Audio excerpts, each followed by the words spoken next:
ఛ! అమ్మమ్మ పున్నమని ఇంట్లో నుండి బయట గెంటేస్తుంది అనుకుంటే సారీ చెప్పించి వదిలేసింది. మా అమ్మకి పున్నమి మీద కోపం కంటే ఆ పృథ్వీ మీదే ప్రేమ ఎక్కువైనట్టుంది. ఆ పున్నమిని ఏమైనా అంటే పృథ్వీ ఏమైపోతాడా అని తగ్గుంటుంది.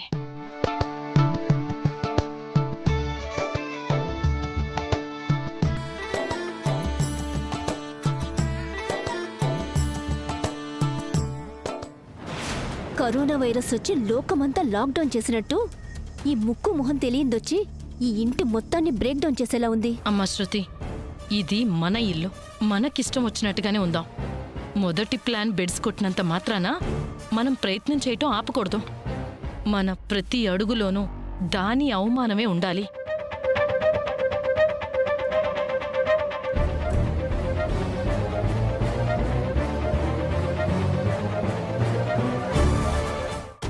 అక్కడ ఆ పున్నమి విందు భోజనం చాలా రకాలే ఏర్పాటు చేసింది. అక్కడ మనకి చాలా పనులున్నాయి. పద.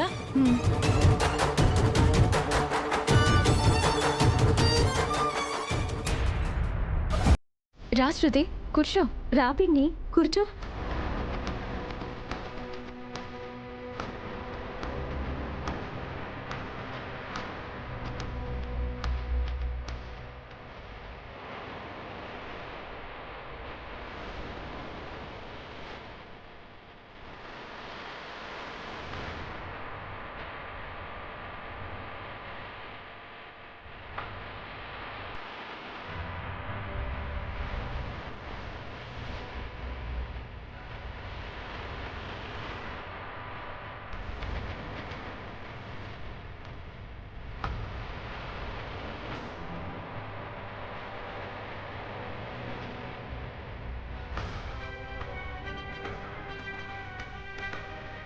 ఈ వంటలన్నీ ఎవరు చేశారమ్మా?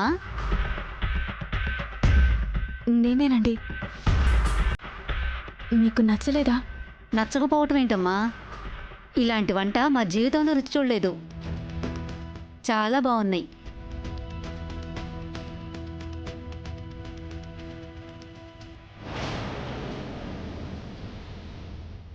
అవునమ్మా, వంటలన్నీ ఒకదాన్ని మించి ఒకటి భలే ఉన్నాయి.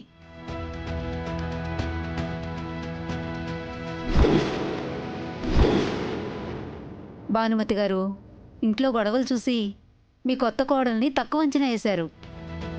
కానీ వంటలు చాలా బాగున్నాయి.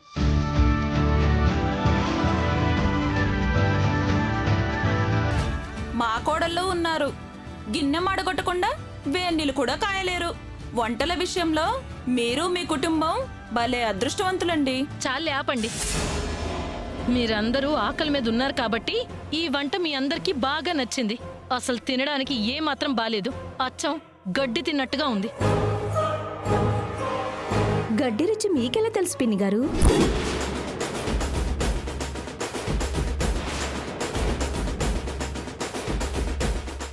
తెలీదు, ఇలా ఉంటుందేమో అంటున్నాను. ఓహో, నాకు కూడా నచ్చలేదమ్మా. ఈ తిండి తిండం మా వల్ల కాదు.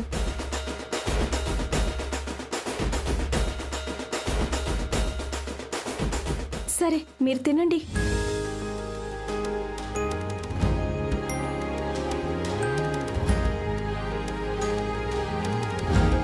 చాలా రోజుల తర్వాత ఇలాంటి భోజనం చేస్తున్నాం. చాలా బాగా ఉండేవమ్మా.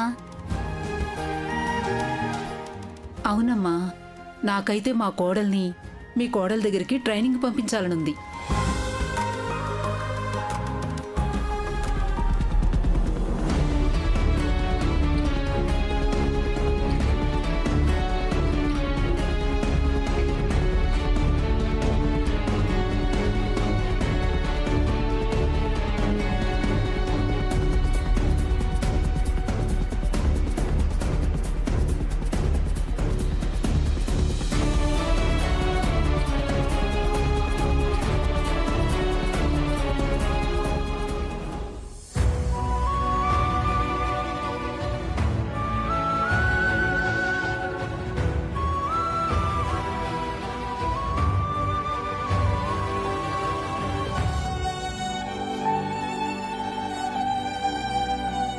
నాన్నమ్మ పొగడ్తల కోసం వెయిట్ చేస్తున్నావా? తిట్టకుండా వెళ్ళింది, సంతోషించు. అమ్మా ఈ వంటలకి నువ్వే కరెక్ట్ రివ్యూ ఇవ్వాలి, బాగున్నాయా లేవా అని. నిజం చెప్పు. చాలా బాగున్నాయని వీళ్ళందరూ చెప్పారుగా. నిజంగానే బాగున్నాయమ్మా. ఈ విషయంలో మాత్రం నా ఫుల్ సపోర్ట్ పున్నమికే. ఏమైందమ్మమ్మా మళ్ళీ వస్తున్నావు?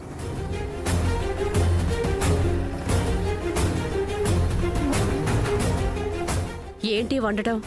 ఇవేమైనా వంటలా? మా అత్తయ్యకి నచ్చంది ఏది మాకు కూడా నచ్చదు. ఇంకెప్పుడు ఇలాంటి వంటలు చేయకు.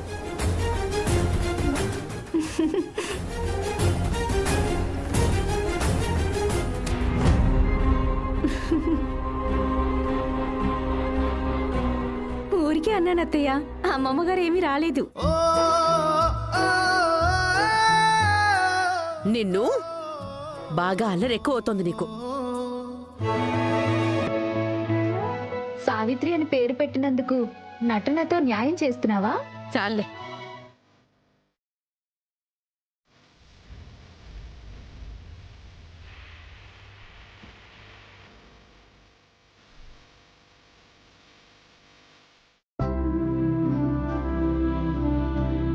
అత్తయ్య గారు, కాళ్ళకి నూనె రాయమంటారా?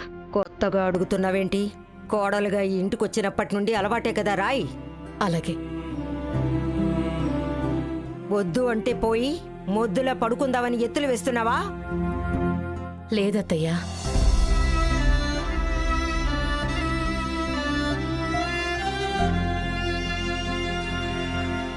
నూనె రాయడం అంటే అభిషేకం చేసినట్టు మొత్తం వంపేయడం కాదు.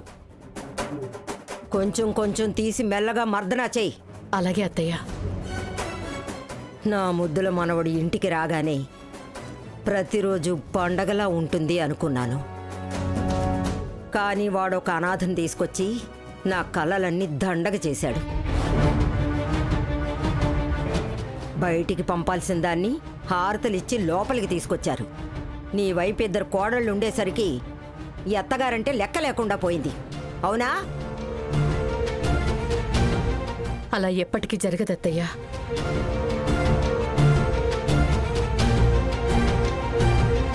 ఇంటికెవరొచ్చినా మీ మీద నాకు గౌరవం తగ్గదు. అయితే ఒక ప్రశ్న అడుగుతాను, నిజం చెప్పు. ఏంటత్తయ్యా? ముత్తైదువులందరూ అంతగా మురిసిపోయారు కదా, ఆ అనాథ పిల్ల వంటలు ఎలా ఉన్నాయో నువ్వు చెప్పు.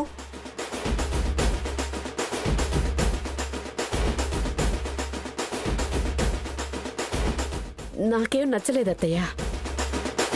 ఏయ్, నా మీద భయంతో అబద్ధం కాదు, నిజాయితీగా చెప్పు. నిజమే అత్తయ్యా. కళావతి అన్నట్టు వాళ్ళంతా ఆకలితో ఉన్నారేమో.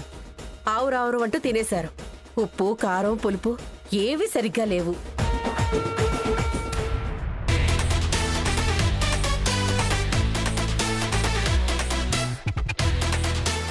ఏంటి పున్నమి, అత్త కోడలను చూసి నవ్వుకుంటున్నావు? నువ్వు వైశ్య చెప్పినట్టే అత్తయ్య వాళ్ళ అత్తగారి ముందు అబద్ధం చెప్తున్నారు, అందుకే నవ్వొచ్చింది. అమ్మోరమ్మ మీద భయంతో మన అత్తయ్య అబద్ధాలు చెప్పడమే కాదు, అడ్డమైన సేవలు చేస్తారు. దాంట్లో ఒకటే ఈ పాదపూజ. అది భయంలా అనిపించడం లేదక్క. అత్తయ్య మీద అభిమానం, గౌరవం కనిపిస్తున్నాయి అంతే. హ్మ్, ఏంటి నీకు అలా కనిపిస్తున్నాయా? హ్మ్, అయితే నీ చూపులో ఏదో సమస్య ఉందన్నమాట. మన అత్తయ్య గారు కోడలుగా ఈ ఇంటికొచ్చినప్పటి నుంచి ఎంత కష్టపడ్డారో తెలుసా? ఇంటి పని, వంట పని, తోట పని, ఇలా గొడ్డు చాకరీ చేసేవారట. అంత కష్టపడి రాత్రిళ్ళు ప్రశాంతంగా పడుకుందామంటే ఇదిగో ఇలా సేవ చేయించుకునేది. అత్తయ్యకు కాళ్ళు చేతులు నొప్పున్నా, నడుం పడిపోయేలా పనిచేసినా ఈ పాదపూజ మాత్రం తప్పేది కాదు. మర్దన చేసింది చాలు, కాళ్ళు నొక్కు. చూడు, ఇప్పుడు కూడా ఎలా ఆర్డర్లు వేస్తుందో. హ్మ్. పాపం అత్తయ్య చేయి నొప్పిగా ఉందేమో, నేను వెళ్ళి సాయం చేయనా? ఏంటి, సాయం చేస్తావా? అసలే నీ మీద కోపంతో ఊగిపోతుంది. అలాంటిది నిన్ను చూసిందంటే ఒక్క తన్ను తన్నుద్ది. దెబ్బకి గుమ్మ మౌతలు పడతావు.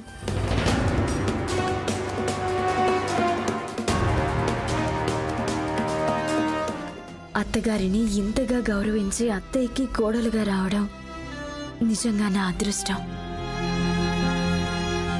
సరే రా వెళ్దాం. ఆ,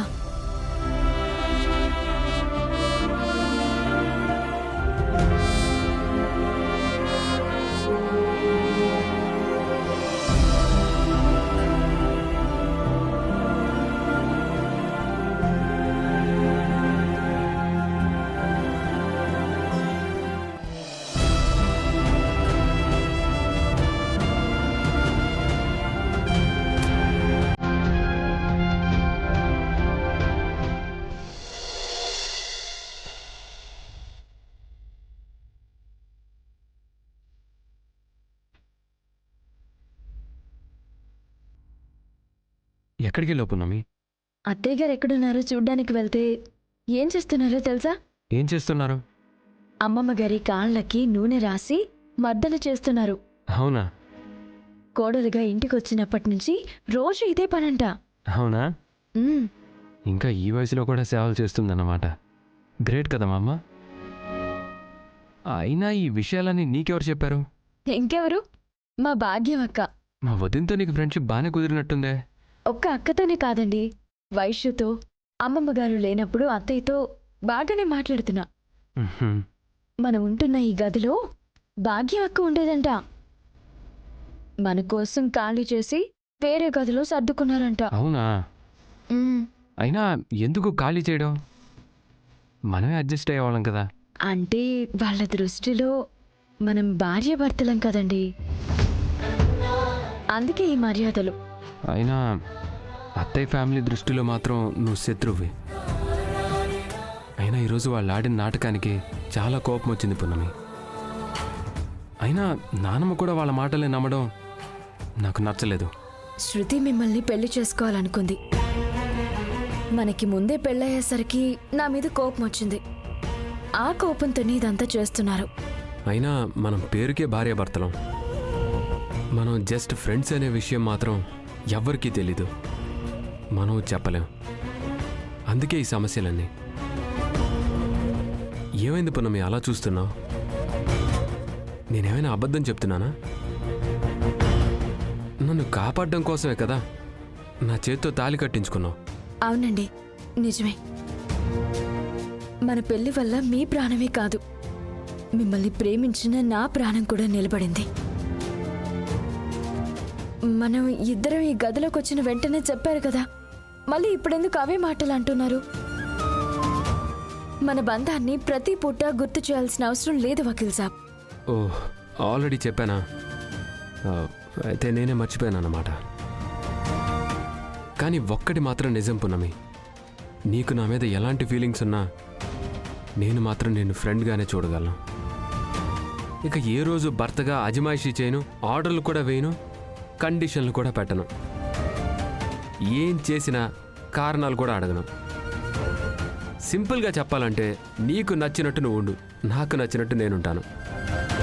బయట ప్రపంచానికి భార్యాభర్తలుగా ఉన్న రూమ్లో మాత్రం ఇద్దరు బెస్ట్ ఫ్రెండ్స్ కలిసి ఉంటే ఎలా ఉంటుందో అలానే ఉందాం. సరేనండి.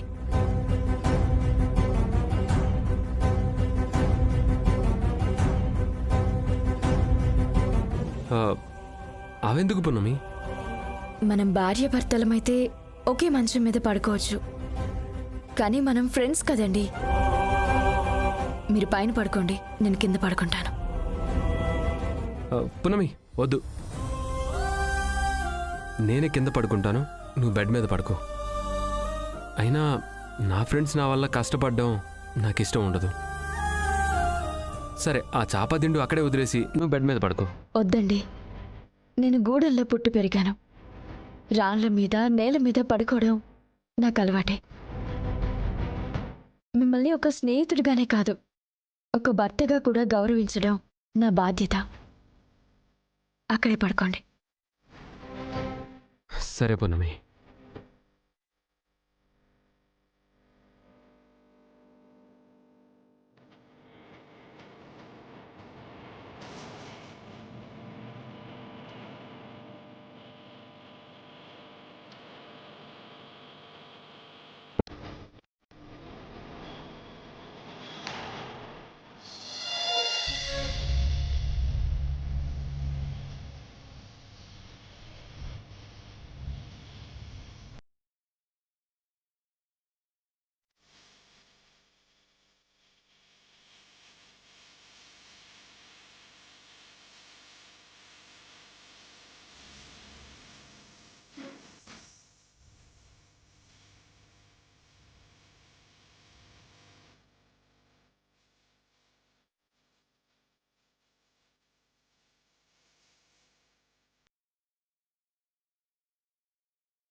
వీళ్ళిద్దరేంటి విడివిడిగా పడుకున్నారు? అంటే వీళ్ళిద్దరి మధ్య సంసారం జరగట్లేదా ఏంటి? ఈవెంట్ ఇలా ఆలోచిస్తుంది, కొంపదీసి ఇవి చూసిందా ఏంటి?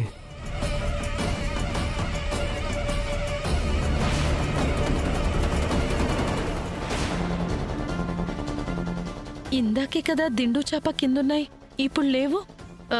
నేనే భ్రమపడ్డానా ఏంటి?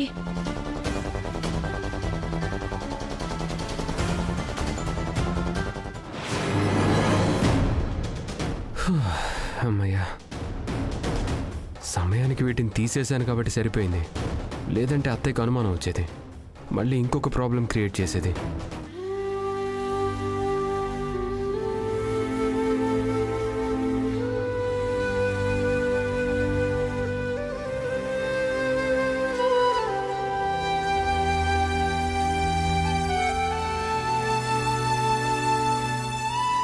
పున్నమి, ఏం చేస్తున్నావు?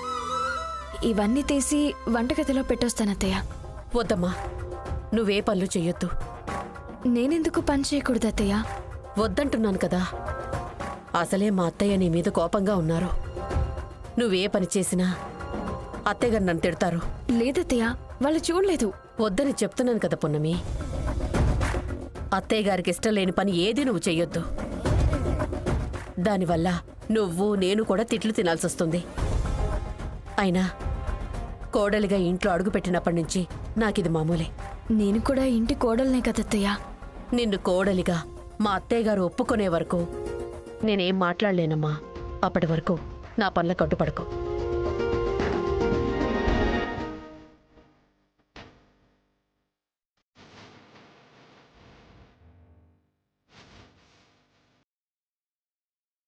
అమ్మ అంతగా చెప్తుంది కదా, అర్థం చేసుకో. ఈ ఇంట్లో నేను ఇంకా గెస్ట్లానే చూస్తున్నారు. కోడలుగా అంగీకరించడానికి ఇంకొన్ని రోజులు పడుతుంది. నిజమే వకీల్ సాబ్, తాళి కట్టిన మీరే భార్యగా ఒప్పుకోలేకపోతున్నారు. మీ చెయ్యి పట్టుకుని ఇంటికొచ్చిన నన్ను కోడలుగా వీళ్ళు మాత్రం ఎందుకు ఒప్పుకుంటారు?